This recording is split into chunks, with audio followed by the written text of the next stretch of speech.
नमस्कार दोस्तों, जय जोहार। रॉबिनहुड सीरीज के पिछले एपिसोड में अब तक आपने देखा टंट्या मामा भुईफल गांव के जुल्मी साहूकार हिम्मत पटेल के दरवाजे पर दस्तक देते हैं। पटेल डर के मारे थर्रा उठा। टंट्या भील को साक्षात देखकर उसकी घिघी बन गई और उसके पैर कांपने लग गए। कहानी अब आगे।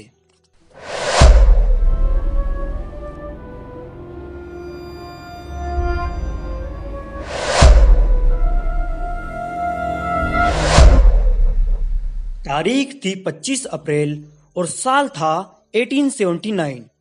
खंडवा जिले का भुईफल गांव। टंट्या भील ने हिम्मत पटेल का गिरेबान पकड़कर जमीन पर पटक दिया और उस पर नजरें गड़ाकर कहा, हिम्मत दाजी, मैं वादे का पक्का हूं। मैंने कहा था ना, आऊंगा जरूर। कहां रखी है सरकार की दी हुई दौलत? गरीबों के खून पसीने पर ऐश हो रही है। ऐसा कहकर पटेल की छाती पर एक जोरदार लात मारी, जिससे पटेल जमीन की धूल चाट लेता है। टंट्या भील ने वो पैसे मांगे जो नसरुल्ला खान ने टंट्या को पकड़वाने पर हिम्मत पटेल को बख्शिश के तौर पर दिए थे। आज हिम्मत पटेल को अपने पूरे जीवन के काले कारनामे याद आ गए। कैसे उसने गरीब आदिवासियों के नंगे बदन पर कोड़े बरसाए थे। हिम्मत पटेल रहम की भीख मांगने लगा। इस पर एक और फटका देते हुए टंट्या भील गरजे, रहम और तुझ जैसे जल्लाद पर। दिन भर कड़ी धूप में खून पसीना बहाने वाले गरीब जब तुझसे रहम की भीख मांगते थे, तब तुझे लज्जा नहीं आई? भूखे बिलखते बच्चों के मुंह से तूने जब निवाला तक छीन लिया, तब तुझे लज्जा नहीं आई? गर्भवती महिलाओं से भूखे पेट बंधुआ बनाकर कड़ी धूप में काम करवाया, तब तुझे लज्जा नहीं आई? बूढ़े लोगों को जब तूने कोल्हू के बेल के साथ भूखा जोता और पानी मांगने पर मुंह में थूक दिया, तब तुझे लज्जा नहीं आई? मेरे बूढ़े बाप को सरे आम घसीटकर बेरहमी से पीटा। जमीन तो पहले ही छीन ली थी ना तूने। क्या गलती थी मेरे दादी की? बस यही कि अब उनके बूढ़े शरीर में ताकत कम हो गई थी और तेरी 6 गुना बढ़ाई गई लगान की रकम बारिश की कमी के कारण समय पर नहीं दे पाए थे।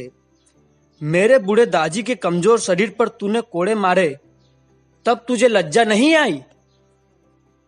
हिम्मत पटेल, कमजोर पर हाथ उठाने का बड़ा शौक है ना तुझे? ले, उसी भाव सिंह सिसाटे का बेटा टंट्या तेरे सामने खड़ा है। मार, मारना। कसम नौगजा बाबा की, आज मेरे दादी की पीठ पर पड़े हर एक कोड़े का हिसाब होगा। हिम्मत पटेल टंट्या भील की आंखों में अपनी मौत देख रहा था। तभी हिम्मत का बेटा गोविंद टंट्या पर आक्रमण करने के लिए आगे बढ़ते हुए चीखा, धोखेबाज, हमारे टुकड़ों पर पलता था और हम ही से गद्दारी। इतना कहने भर की देर थी कि दोलिया ने गोविंद को एक ही वार में जमीन पर रोन डाला और बोला, गोविंद, धोखेबाज मामा नहीं, तेरा बाप है। टंट्या मामा को धोखे से तेरे दादी ने पकड़वाया था। तभी टंट्या मामा बोले, बहुत जल्दी भूल गया रे एहसान फरामोश। मैं तो भुईपल आया ही इसलिए था कि यहां के लोगों को तेरे बाप के अत्याचार से छुटकारा दिला सकूं। हिम्मत पटेल के तो मानो पैरों तले से जमीन ही खिसक गई। वो हड़बड़ाहट में इधर उधर भागने लगा।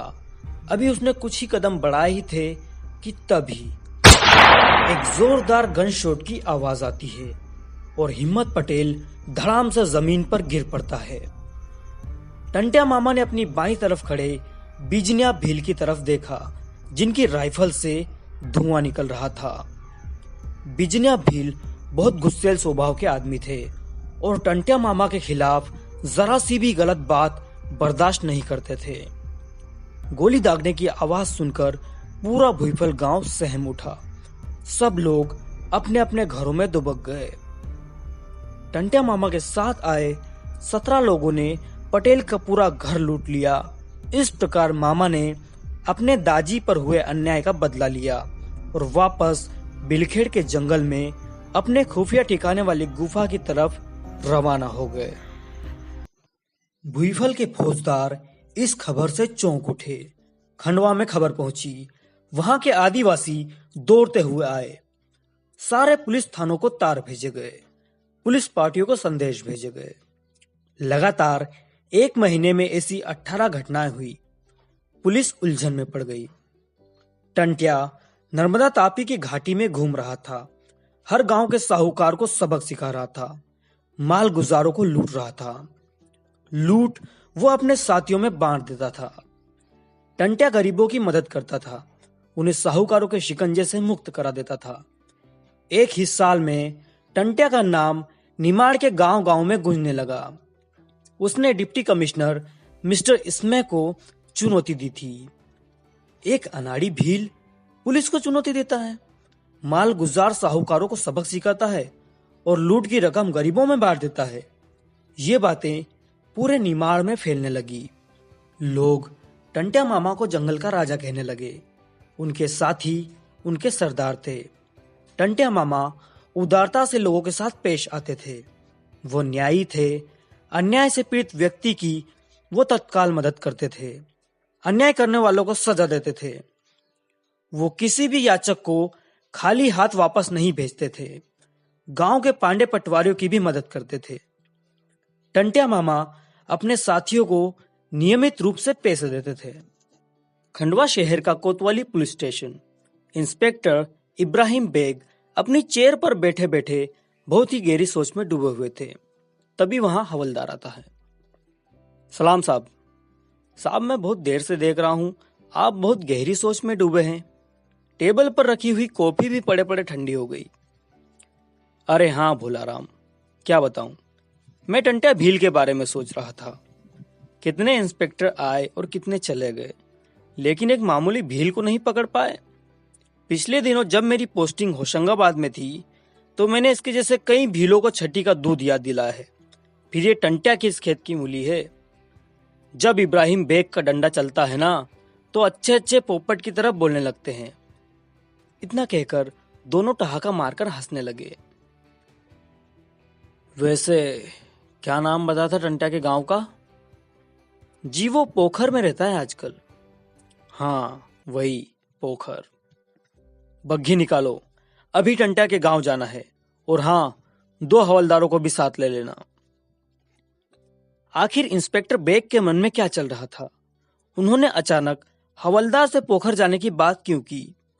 क्या इब्राहिम बेग को अपने खुफिया तंत्र से कोई मुखबिरी मिली थी या वह टंट्या भील के खिलाफ कोई जाल बिछाने वाला था? सवाल कई हैं, लेकिन इन सब के जवाब आपको मिलेंगे अगले एपिसोड में। तब तक के लिए देखते रहिए आपकी फेवरेट रॉबिनहुड सीरीज। ऐसे ही और मजेदार वीडियोस के लिए सब्सक्राइब कीजिए धरती आबा को और बेल आइकन को भी प्रेस कर देना ताकि आगे आने वाले सभी एपिसोड्स की नोटिफिकेशन आपको मिले सबसे पहले।